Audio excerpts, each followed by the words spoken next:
Kerner, the Tool and Die Guy, and the subject of tonight's topic tonight is going to be manufacturing.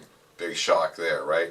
Well, this has been one that's been a long time coming, and I'm going to dedicate this video to all my fellow deplorables and uneducated out there in video land, and talk a bit about politics for a second and manufacturing.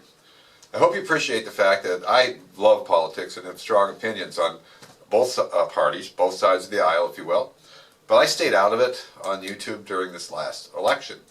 That being said, I have family members and friends, I thought were friends, might never talk to me again. Not because I voted for Donald Trump, because they think I voted for Donald Trump. That's how quiet I tried to stay about it. You know, I'm not going to change anybody's mind. But then in the end, there was a lot of gnashing of teeth when Donald Trump won this election. And he was no doubt carried by blue-collar guys like me and you, the deplorable and uneducated, which kind of sealed the deal for me. So what I want to do today is share with you a little story about how important manufacturing is to any economy. And the fact that people like to poo-poo it and say it's never coming back and robots took all the jobs, wrong and wrong. I've said this before and I'll say it again. I've been in this trade over 40 years, and not one time has somebody come up to me at the end of the day, shook my hand and said, "Phil, it was nice working with you, but I have to leave. A robot took my place." Never happened one time in 40 years. Somebody said that on talk radio here a couple months ago in Erie, one of the hosts, and I called in and said that, and he scorned me, laughed at me, snarted, whatever, snarky comment. Everybody knows manufacturing got replaced by robots. Well, not everybody. So let's talk a little bit about what a small manufacturing company can do for a community. Then I hope to God this video gets shared. Share this with your friends and your family. You know, people who just don't get it. Many years ago, about 15, 16 years ago, I closed my last shop. And I didn't get replaced by robots. I got replaced by cheap labor in China. Not even Mexico, it was really China. Once China was let into the World Trade Organization, our trade took a nosedive within 2 years. They came in 2001, and all my customers were getting 90% of their tooling built in China by 2003. I closed in 2004. It's not a boohoo story, but let's talk about how great manufacturing really is. Here I am, one little guy in Erie, PA. At the top of my game, at one time, Kerner Tool and Die employed about 40 guys. And they all had great jobs with great wages, okay? Doesn't make me some big businessman, but I had about 42 guys at the top in the late 90s. So we did about $2 million a year in sales. Now, let's clear up one thing. I didn't make $2 million a year. I did $2 million in sales. So what did I get to keep out of that? Well, let's look at the money that went back into the community, okay? You know, I had to pay corporate taxes on my profit.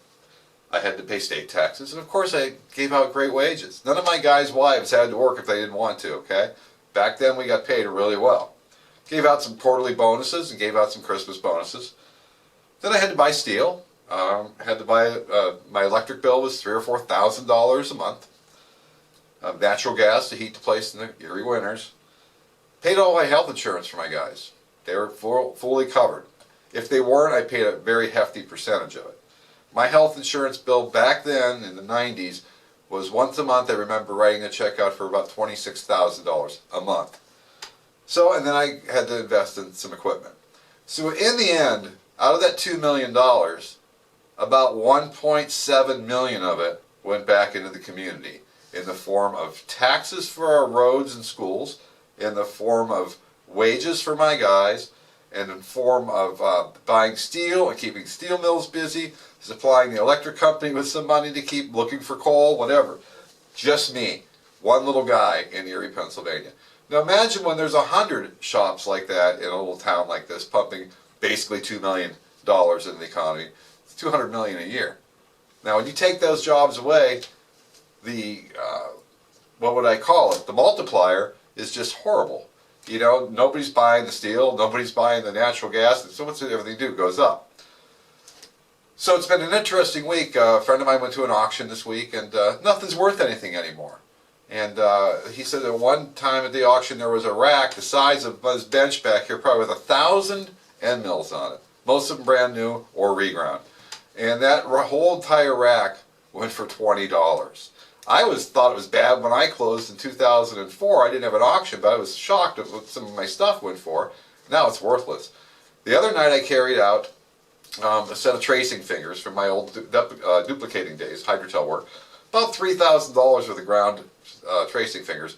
I just couldn't stand looking anymore. I threw them out. Literally took them out with the trash.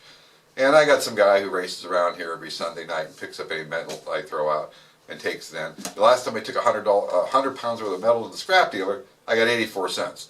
It's not even worth the gas money, okay? So we need to do something to bring manufacturing back, hence why I think a lot of people supported Donald Trump. He's got a big promise to keep there, but we need it back. We really do. The robots didn't take our jobs. Cheap labor took our jobs. Never seen a tool maker lose his job to a robot. What robotics and CNC does is lets us do our work faster so we can get more of it. And maybe a guy can run 2 machines instead of 1. So I hope that gets that off my chest. That's my rant on Manufacturing 101. I'm Phil Kerner, the Tool and Die Guy, and if you'd like more information about what I do to help save this beautiful trade, just visit thetoolanddieguy.com.